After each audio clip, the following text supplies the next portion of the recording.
Today, we're diving into two chilling true stories of unsuspecting tenants who find themselves haunted by the lingering presence of those long departed.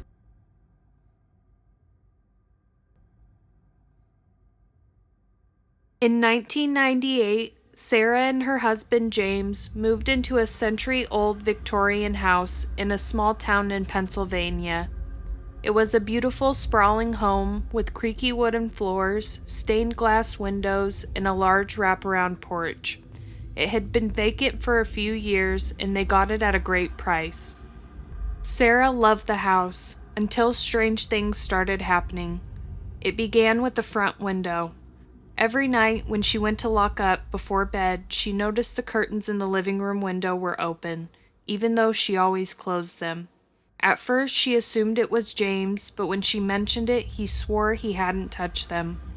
Then, one afternoon, a neighbor informed Sarah that she had seen a man standing in the front window of her home, just staring out at the street.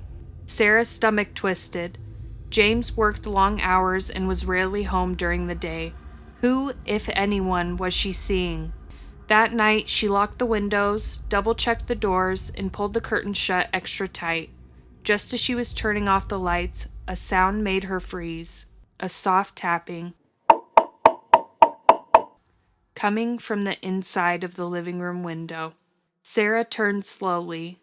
The curtains were still closed, but she could still see the outline of a shadow behind them, the shape of a tall man. She ran upstairs, waking James. When he rushed downstairs and yanked the curtains open, the window was empty. But the next morning, they found something chilling. Handprints. Faint, smudged handprints on the inside of the glass. After that, the disturbances escalated. Objects moved on their own. Cold spots appeared in the hallways. At night, they would wake up to the sound of whispering voices, but the house was empty. Then, one evening, Sarah was looking through an old box of documents left by the previous owner.